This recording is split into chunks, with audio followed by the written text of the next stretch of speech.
종일 제가 사탕 이야기하겠습니다. 내일은 10월의 마지막 날입니다. 여러분, 10월의 마지막 날 하면 무엇이 기억이 나십니까? 저는 세 가지가 기억이 납니다. 첫 번째로 제 나이대에 있는 분들은 그 노래를 아실 것입니다. 잊혀진 계절, 이용의 잊혀진 계절. 제가 지금 막 부르고 싶은 욕망이 막 생기는데 이 설교 시간이라 부르지 않겠습니다. 지금도 기억하고 있나요? 10월의 마지막 날을, 이렇게 여기까지만. 이 노래가 생각나고요. 두 번째로는요, 할로윈데이가 생각납니다. 10월 31일이 바로 할로윈데이입니다. 할로윈이라는 의미는요, 할로라는 것은 홀리라는 뜻입니다. 홀리. 윈이라는 것은 이브닝이라는 단어에서 나왔습니다. 이게 옛날 고대 언어입니다. 오래된 언어, 영어인데 이 언어의 합성어가 바로 할로윈. 이 뜻은 바로 거룩한 전야라는 뜻입니다. 거룩한 전야. 그런데 이 시작의 기원을 보면요, 심각한 어떤 역사적인 유래가 있습니다. 여러 입장들, 학설들이 있지만, 그리고 대체로 받아지는 정설은 어떤 것이냐 하면요, 주전 500년경에 태양신을 섬기는 아일랜드의 클트족이라는 족이 있었습니다. 그들이 이 사탄을 숭배하는 제사 행위에서 이런 문화가 나왔다는 것입니다. 여름이 끝나는 날이, 그 사람들 그 나라에는 여름이 끝나는 것을 10월 30일로 잡습니다. 31일로 잡습니다. 그리고 그들이 섬기는 태양에서 가장 지구가 멀어지는 날이 바로 그 날이라고 생각했습니다. 지구가 가장 멀리 있는 날이 바로 그 날이다. 그래서 그들이 섬기는 신에서 가장 멀어지는 날이기 때문에 악령이 판을 치는다는 것입니다. 그래서 그 악령들을 달래기 위해서 본인들이 악령의 복장을 하고 같은 편으로 착각하게 하기 위해서 기괴한 모습으로 이렇게 꾸며서 다니는 그러한 문화가 만들어졌다고 합니다. 아이들이 보통 다니면서 사탕을 얻으면서 트릭 앤 트리트라고 외치지 않습니까? 이 의미는 뭐냐면 나를 대접하지 않으면 골탕 먹일 거야 라는 그런 뜻입니다. 이날에 미국에서요, 하루만 every year 이 할로윈 데이 때 하루 동안 소비되는, 할로윈 복장을 사기 위해서 소비되는 돈이 80억 달러랍니다. 80억 달러. 이것을 굉장히 상업적으로 지금 그러한 그 회사에서 이것을 이용하고 있습니다. 그러니까 거의 한 가구당 귀신놀이 하는데 한 가구당 80불에서 100불을 쓴다는 것입니다. 그리고 1년 중에 가장 큰 사건, 사고, 총격사고, 특히 교통사고, 총격사고, 마약사고가 일어나는 것이 바로 이 할로윈데이 시즌이라고 얘기하고 있습니다. 한국에 이번에 이태원에서 어제 일어났던 그 사건도 결국에는 이 할로윈 축제한다고 사람들이 엄청나게 한목에 한 거리로 몰리는 바람에 이런 큰 사고가 일어났던 것입니다. 저는요, 교회가 이 시대에 특히 우리 아이들을 위한 보호막이 되어야 된다고 봅니다. 오늘 제가 설교를 통해서 말씀을 나누겠지만 교회는요, 보수적이어야 됩니다. 교회 안에서 선포되어지는 하나님의 말씀, 신학은요, 아주 보수적이어야 됩니다. 그래서 우리 아이들로 하여금 이 세대를 본받지 말고, 로마서 12장 2절 말씀과 같이 너희는 이 세대를 본받지 말고 do not conform, 마음을 새롭게 함으로 변화를 받아 be transformed, 하나님의 선하시고 기뻐하시고 온전하신 뜻이 무엇인지 분별하도록 하라. 여러분, 그것이 바로 교회가 붙잡아야 될 귀한 가치입니다. 이 세대가 그렇게 간다 하더라도, 세상의 트렌드가 그렇게 간다 하더라도, 세상의 문화가 그렇게 간다 하더라도 교회는요, 하나님 말씀 중심이 되어야 될 줄로 믿습니다. 그래서 교회는요, 교회다워야 돼요. 교회답다는 게 뭡니까? 성경 중심이라는 거예요. 저는 세 번째 기억나는 날이 바로 이날, 세 번째 기억나는 날이 바로 1517년 10월 31일 마르틴 루터가 종교개혁을 일으켰던 날입니다. 그래서 오늘 우리 교회력으로는 항상 10월 마지막 주를 종교개혁 주일로 지킵니다. 오늘 각 부서의 아이들에게 다 우리 전도사님들이 종교개혁의 의미를 아이들에게 가르칠 겁니다. 그리고 오늘 저희들이 오후에 축제를 하는 겁니다. 세상 문화에 물들지 말고 하나님께서 원하시는 아름다운 그런 교회 문화 안에서, 교회 안에서 즐기도록 하기 위해서 저희들이 저렇게 밖에 엄청난 많은 것들을 투자를 해서 지금 놀이동산을 만들어 놨습니다.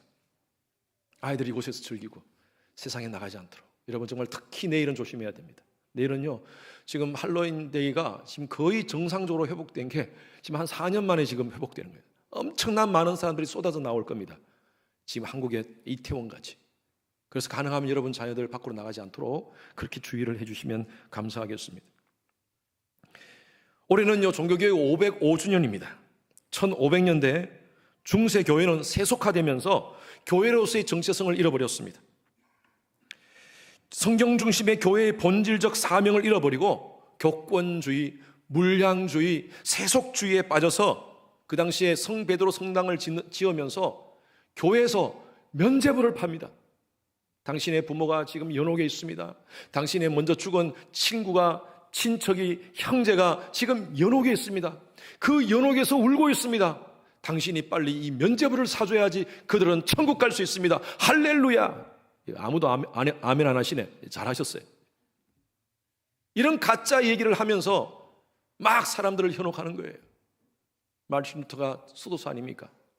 그것을 바라보면서 이게 뭐야?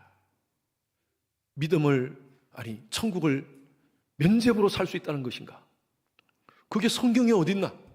성경을 완전히 무시하고 그냥 성 베드로 성당을 짓기 위한 목적으로 사람들을 그 마음을 이용하는 것을 바라보면서 마르틴 루터가 가슴이 아팠던 거예요. 그래가지고 마르틴 루터는, 그 당시에 수도사였던 마르틴 루터는 교회의 잘못된 관행 95개를 성당 벽에 갖다 붙입니다. 그 성당이 바로 비텐베리크 성당입니다. 비텐베리크 성당, 여기입니다. 제가 2017년에 유럽의 그 당시에 종교개혁 500주년 기념으로 목사님들과 함께 탐방을 했습니다. 종교개혁지를 쭉 돌아보면서 탐방을 했는데 제가 직접 찍은 사진이에요. 비텐베르크 성당의 그 옆에다가 95개의 조항에 항의문을 붙입니다. 이건 아니다. 교회가 교회다워야지. 교회가 성경으로 돌아가야지 하면서 그것을 딱 붙였어요. 그런데 지금은 조금 있다가 지금은요, 종이가 아니라 판으로 만들어가지고 저렇게 붙였습니다. 그 다음 올리는 거예요. 이렇게. 저렇게 판을 만들어가지고 저렇게 교회 건물 옆에다가 저렇게 붙여있어요. 저게 95개 조항의 방망문입니다. 교회가 교회다워야 된다. 교회가 교회로, 성경으로 돌아가야 된다. 그것을 외치면서 그 당시에 이것을 교회에다가 붙여놓으니까 그 당시에 교황 레오 10세가 루터에게 이것을 철회하지 않으면 파문시키겠다는 협박 편지를 보냅니다. 그래서 마르틴 루터는요, 파문을 시키더라도 나는 진리를 외치겠다. 우리가 루터가 쓴 귀한 시를 찬양으로 만드는 노래가 있습니다. 찬송가가 있습니다. 내 주는 강한 성이요 방패와 병기 대시니. 여러분, 그 찬양은 마르틴 루터가 쓴 시를 가지고 만든 찬양이에요. 어떤 상황 속에서도 나는 진리를 외치겠다. 그렇게 외치면서 보름스라는 그 국회 앞에서 파문을 당하는데, 그 당시에 교황이 루터를 치외 법권자로 인정해버립니다. 여러분, 치외 법권자는요 무슨 말이냐 하면 법 밖에 있는 사람이에요. 그러면 누구든지 루터를 죽일 수 있는 거예요. 죽여도 법적인 제한이 없다는 것입니다. 누구든지 루터를 죽여도 괜찮다라고 그렇게 얘기를 하는 거예요. 그럼에도 불구하고 루터는요, 보름스 국회 앞에서, 마지막 황제 앞에서 최후 진술을 합니다. 딱 서가지고, 지금 그 보름스 국회 앞에 가면 루터가 서 있던 그 장소에 큰 신발이, 만들어진 신발이 놓여져 있습니다.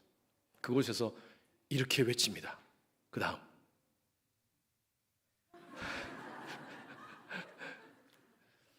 제가 저 신발을 신고 제가 바로 그 루터가 썼던 그 장소, 500년 전에 그 루터가 썼던 그 장소에서 제가 여기 있나이다 하면서 제가 외쳤습니다. 그때 뭐라고 외쳤냐면 이렇게 외쳤습니다. 내 양심은 하나님 말씀에 사로잡혀 있습니다. 나는 아무것도 처리할 수 없고 또 그럴 생각도 없습니다. 왜냐하면 양심에 반하는 행동을 하는 것은 안전하지도 못할 뿐 아니라 현명한 일도 아니기 때문입니다. 하나님이여 이 몸을 도우소서. 하나님이여 내가 여기 있나이다. 나를 도우소서. Here I stand. Help me God. 이렇게 외쳤습니다. 이것을 근거로 해서 개신교, 프로테스탄트라는 이 항거하다는 뜻 아닙니까? 이 개신교가 만들어지고 이것이 바로 오늘날 기독교의 탄생이 되었던 것입니다. 그 당시에 루터를 이어서 칼빈, 여러 많은 종교개혁자들이 5가지 솔라를 외쳤습니다. 오직이라는 거예요. 오직, 솔라, 오직. 오직 성경, 오직 은혜, 오직 믿음, 오직 예수 그리스도, 오직 하나님의 영광. 이것을 외치면서 목숨을 걸면서 종교개혁을 일으켰습니다. 여러분, 오늘 사는 우리에게는 루트의 종교개혁의 의미는 바로 Back to the Bible입니다. 성경으로 돌아가자. 오늘날 교회가 성경을 잃어버리고 있어요. 교회 안에 복음이 사라지고 있습니다. 여러분, 이 시대에 우리 교회는 어떻게 할 것인가? 우리 주님의 교회는 어떻게 할 것인가? 오늘 저는 이 말씀을 통하여서 우리 주님의 교회가 성경적인 교회가 되기를 소원합니다. 여러분들의 신앙이 성경적인 신앙이 되기를 바랍니다. 다른 것과 연결시키지 말고요, 세상적인 어떤 것과 연결시키지 말고요, 어떤 여러분 삶 가운데 이슈가 있을 때, 우리 교회가 여러 가지 많은 세상을 바라보면서 어떤 이슈가 있을 때 우리는 어떻게 해석할 것인가? 성경에서 뭐라고 얘기하나요? 성경적 해석을 하자는 것이죠. 그러기 위해서는 첫 번째 우리가 생각할 것은요, 성경적 교회는 신앙 고백이 살아있어야 됩니다. 확실한 신앙 고백이 살아있어야 됩니다. 무슨 고백입니까? 예수를 그리스도로 고백하는 겁니다. 당연하죠. 예수는 그리스도로 고백하죠. 말로만 아니라 정말 여러분들의 삶 가운데 예수가 여러분들의 삶 가운데 구원자이신가? 여러분, 그걸 확실하게 고백하셔야 돼요. 사도행전 19장 4절 말씀 읽습니다. 시작. 바울이 이르되 요한이 회개의 세례를 베풀며 백성에게 말하되 내 뒤에 오시는 이를 믿으라 하였으니 이는 곧 예수라 하거늘.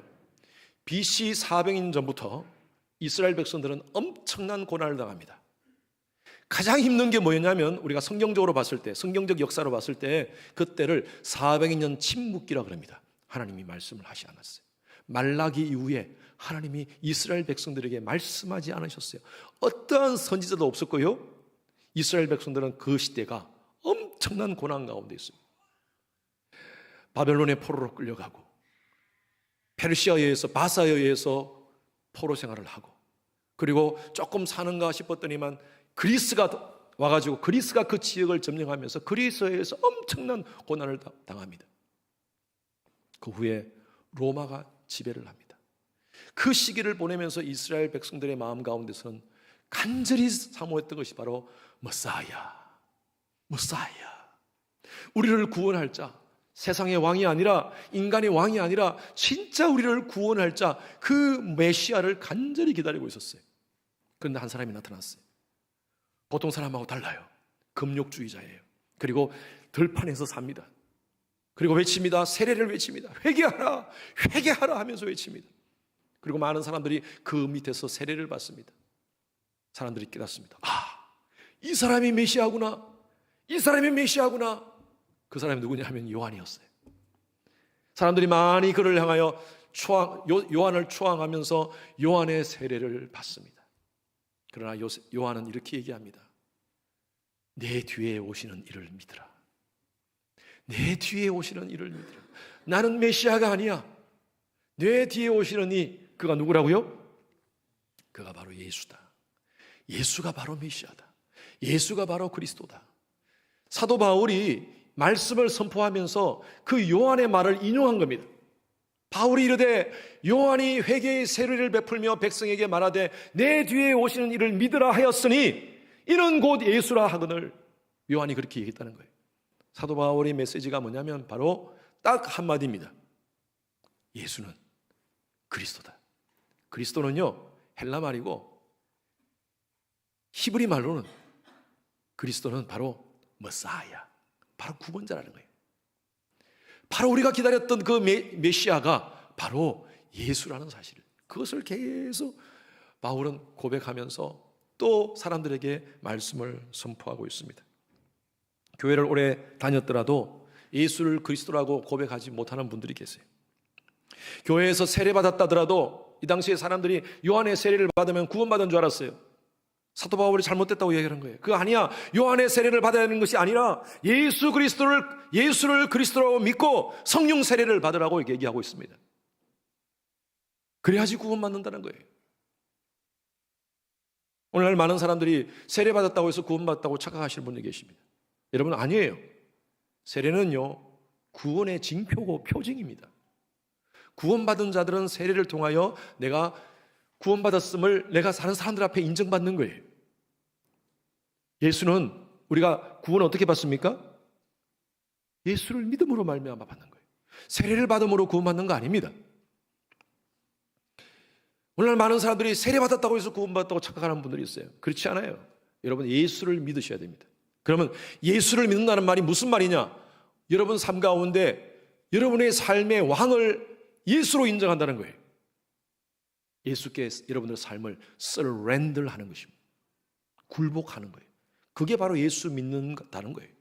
요한복음 1장 12절 말씀에 보면 영접하는 자, 곧 그 이름을 믿는 자들에게는 하나님의 자녀가 되는 권세를 주셨으니. 영접하는 자, 누구를 영접하는 자? 예수 그리스도를 영접하는 자, 그 이름을 믿는 자, 그런 자들이 바로 영접한 자라는 거예요.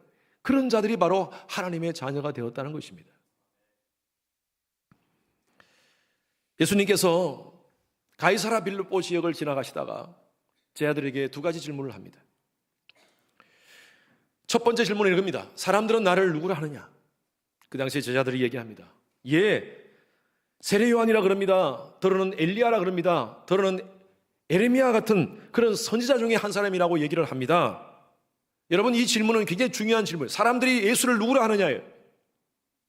이 질문이 바로 기독교를 기독교답게 만드는 질문이에요. 오늘날 많은 사람들이 예수를 4대 성인 중에 한 사람으로 생각하는 사람들이 있습니다. 그냥 예수, 역사적인 예수, 성인 중에 한 사람인 예수, 심지어 여러분 이슬람교라든지 유대교도 예수를 인정합니다. 선지자 중에 한 사람, 위대한 선지자, 탁월한 선지자라고 그렇게 얘기를 합니다. 교회를 다니면서도 여전히 예수님을 좋은 선생, 또 나의 먹을 것, 마실 것을 채워줄 수 있는 어떤 그런 종교, 그 정도로 생각하는 분들이 계세요. 여러분들은 예수님을 누구라 합니까? 예수님은 두 번째로 묻습니다. 그래, 세상 사람들은 그렇게 얘기하더라도 4대 성인 중에 한 사람, 좋은 소성, 좋은 선지자, 세상 사람들은 그렇게 얘기한다 하더라도 예수님이 두 번째 질문합니다. 너희들은 나를 누구라 하느냐? 굉장히 중요한 질문입니다. 여러분들은 예수를 어떻게 알고 계십니까? 많은 사람들은요, 예수에 대해서 3인칭으로 압니다. 목사님이 앞에서 설교하는 그 하나님, 그 예수. 모태신앙으로 자랐던 분들, 우리 부모님들이 얘기했던 그 하나님, 그 예수. 앞에서 엄청난 간증을 하시는 분들의 얘기를 들었으면, 저분의 예수, 저 장로님의 예수, 저 권사님의 예수, 어떤 분이 은혜 받았다는 그 얘기하는 그 예수, 늘 3인칭으로 얘기합니다. 여러분, 아직도 여전히 신앙생활하면서, 교회생활하면서 3인칭 예수를 알고 있습니까? 예수님께서 오늘 여러분들에게 묻습니다. 너는 나를 누구라 하느냐? 여러분, 인격적인 관계 속에서 여러분들은 정말 예수를 누구라고 생각하십니까? 너무 제가 지금 여러분 긴장 가운데 있기 때문에 좀 풀어드리겠습니다. 여러분, 배우자를 누구라 합니까? 배우자를 어떻게 호칭하십니까? 어떤 분은 누구 아빠, 평생 누구 아빠라고 불러. 누구 아빠, 누구 엄마. 3인칭, 그죠? 근데 그 정도면 괜찮아요. 그 인간. 우리 교인들은 절대 그렇게 호칭하지 마십시오. 여러분들 좀 권하고 싶어요. 아내, 남편은요, 꼭 이렇게 부르세요. 오빠, 그렇게 부르지 마시고, 당신, 여보, 참 좋은 호칭입니다. 당신이라는 것은요, 당자는 마땅할 당자입니다. 신자는 몸신자입니다. 내 몸과 같은 사람. 여보는요, 여자는 같을 여자입니다. 보자는 보배로울 보자입니다. 뭐예요? 보배와 같은 사람. 나를 이상하게 쓰다 봅니까? 진짜 여러분 그렇게 하세요. 근데 저도 제 아내도 가끔 저를 오빠라고 부르는데 아직도 30년째 오빠라고 부르는데 참 쉽지 않아요. 여보 당신이 옛날 표현 같아서 우리가 잘 안 하는데 여보 당신이 참 좋은 뜻입니다. 이 두 사람과 관계 속에서 인격적으로 당신은 나의 보배야. 당신은 내 몸과 같은 사람이야. 하나님과의 관계 속에서도 마찬가지예요. 여러분 하나님을 어떻게 고백하십니까? 여러분 하나님을 예수님을 누구라고 고백하십니까? 베드로가 그 고백 앞에 그 질문 앞에 이렇게 고백합니다. 마태복음 16장 16절 말씀에 보면 주는 아시죠? 주는 그리스도시요 살아계신 하나님의 아들이십니다. 그렇게 고백하시는 분 아멘. 주는 그리스도시요 살아계신 하나님의 아들이십니다. 여러분 이 고백이 우리 가운데 확실하게 있어야 돼요. 교회 생활하면서 신앙생활하면서 이 고백이 없다면요 그냥 늘 3인칭의 하나님 3인칭의 어떤 예수님으로만 알고 있다면 신앙이 성장하지가 않아요. 주라는 것은 왕이라는 것입니다. 나의 삶의 왕이십니다. 그리스도시요 바로 구원자라는 뜻입니다. 살아계신 하나님의 아들이십니다. 여러분 이 고백을 여러분 하셔야 돼요. 제가 아는 분이 지금은 목사님 되셨어요. 제가 지난주에 만났어요. 제가 캘리포니아 갔을 때 목사님을 한 번 만났는데 그 목사님이 자기 얘기를 하는 거예요. 자기가 제일 처음에 신학교를 콜로라도에서 시작을 했대요.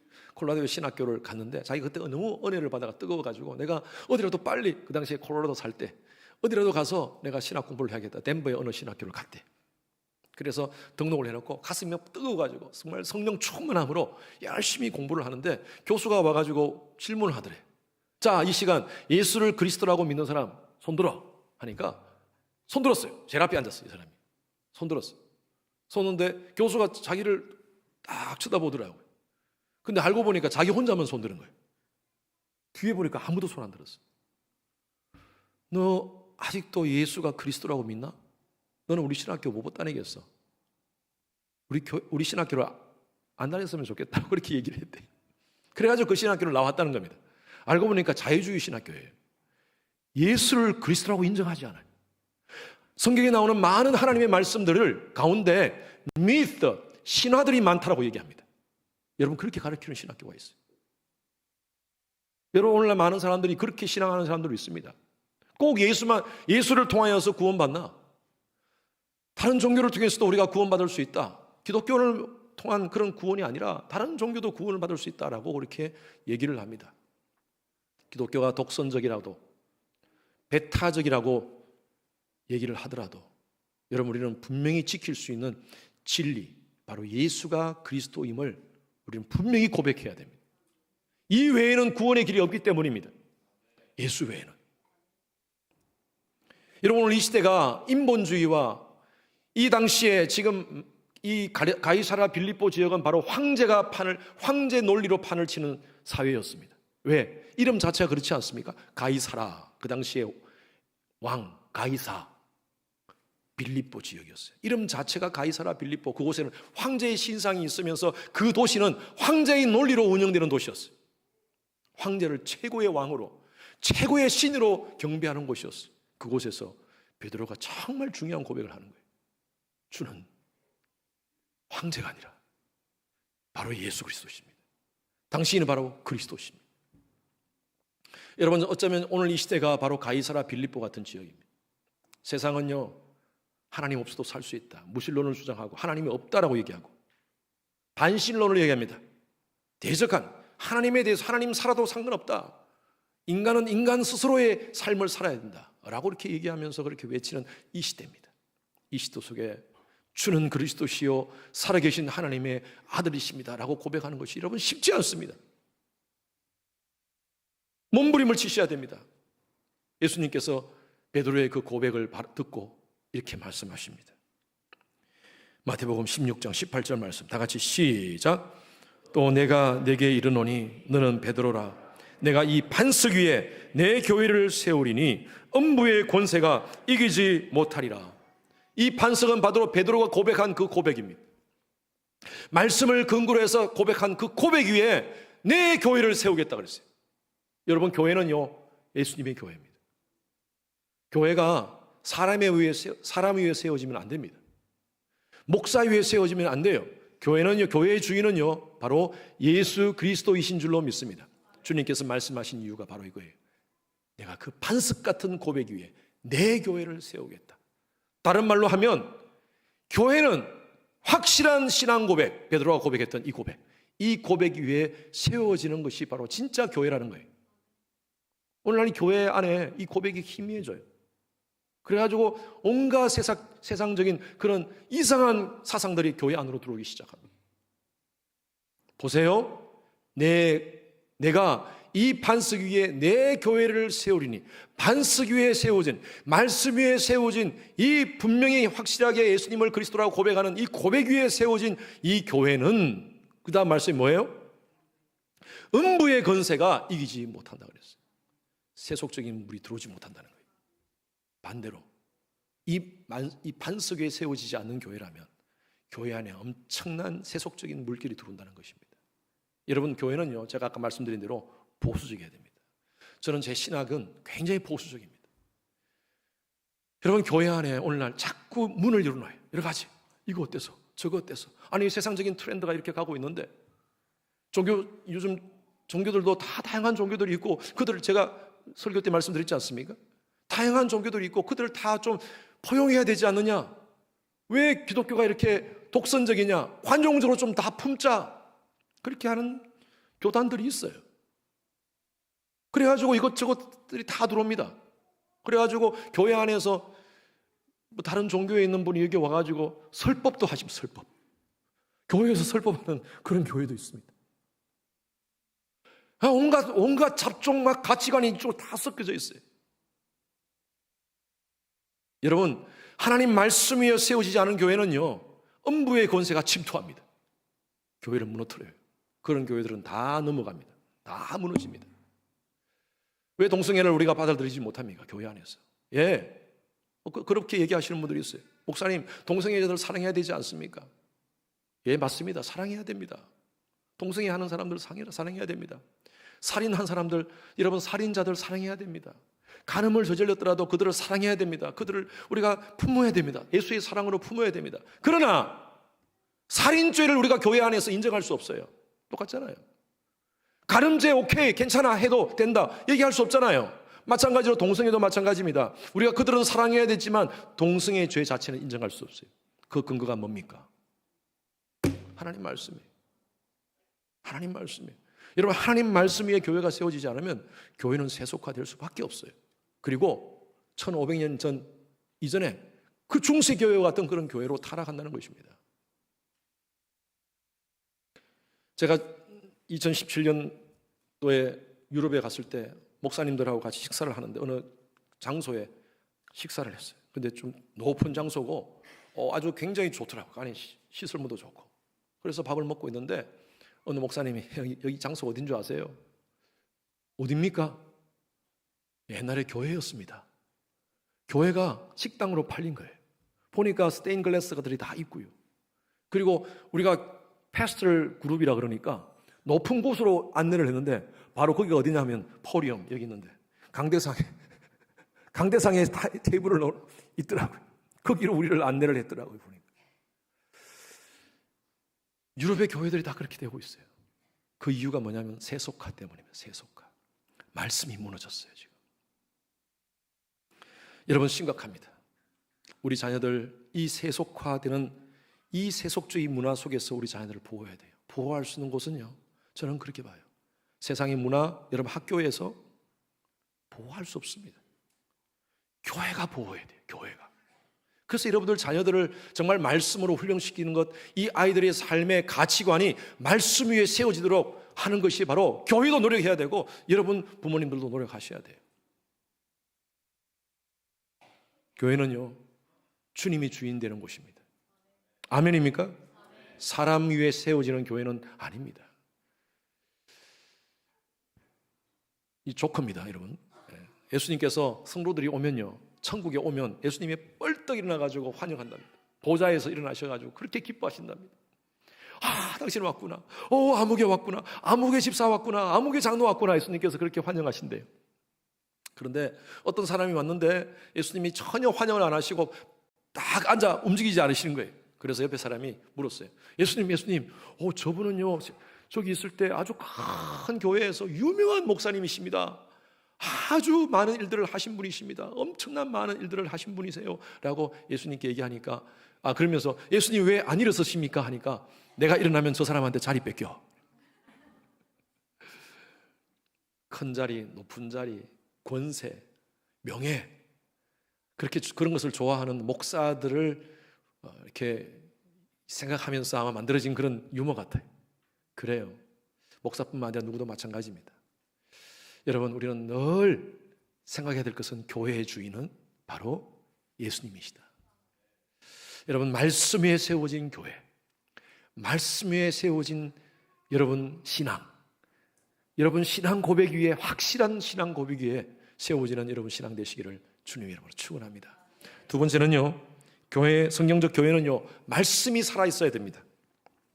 자, 19장 20절 말씀 다 같이 읽습니다. 시작.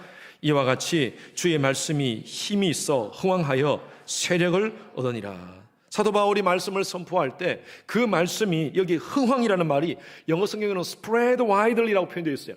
쫙 퍼지는 거예요. 마치 여러분 이 물 안에 까만 잉크를 한번 탁 떨어뜨리면 그것이 쫙 퍼지듯이 하나님 말씀이 탁 떨어지니까요, 그 심령 가운데 쫙 퍼지는 거예요. 세력을 얻으리라. glue in power라고 표현되어 있잖아요. 능력이 나타난다는 것입니다. 19장 11절 말씀 다 같이 시작. 하나님이 바울의 손으로 놀라운 능력을 행하게 하시니. 말씀이 심령 가운데, 사람 몸 가운데 체화되니까요, 이 말씀이 능력으로 나타난다는 것입니다. 이번에 야고보서를 통하여서 많은 분들이 은혜를 받았어요. 커피브레이크 성경부를 통하여서 지금 간증들, 아까 말씀드린 대로 간증을 보니까 얼마나 성도님들이 은혜 받는지, 목회자로서 얼마나 감동이 되는지 몰라요. 얼마나 감사한지 몰라요. 말씀을 배우는 가운데 질병이 치유되고 문제가 해결되고 심령이 치유되고, 그리고 여러 가지 많은 고민하는 문제들이 하나씩 정리되는 그러한 간증들이 있었어요. 얼마나 감사한지. 또 어떤 분은 주일 말씀을 통해서 은혜를 받습니다. 간증을 하세요. 우리 화요 중보기도, 여성분들 화요 중보기도 모이면 꼭 주일 말씀을 가지고 말씀을 나눠요. 그 말씀을 통해서 얼마나 자매님들이 은혜를 받는지 몰라요. 주일 말씀 받은 것들을 어떻게 적용하고 이것을 어떻게 우리 삶 가운데 살아야 될 것인지 함께 고민하면서 그렇게 함께 말씀을 가지고 울고 웃고 하는 모습을 봅니다. 얼마나 감사한지 몰라요. 어떤 분은요, 제가 설교 끝나고 나면 나중에 목사님 어떻게 하셨어요? 제 문제를 목사님은 어떻게 하셨어요? 제가 어떻게 합니까? 제가 어떻게? 저는 몰라요. 근데 여러분 아십니까? 저는요 타겟 설교합니다. 타겟 설교.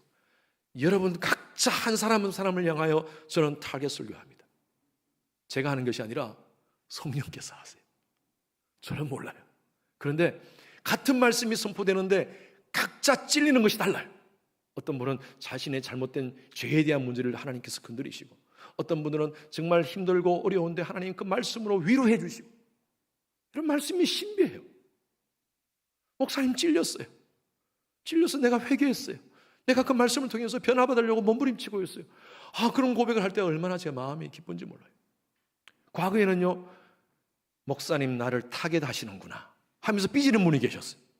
지금은 그런 분들이 없는 것 같아요. 제가 어떻게 그 사람을 향하여 타겟하겠습니까?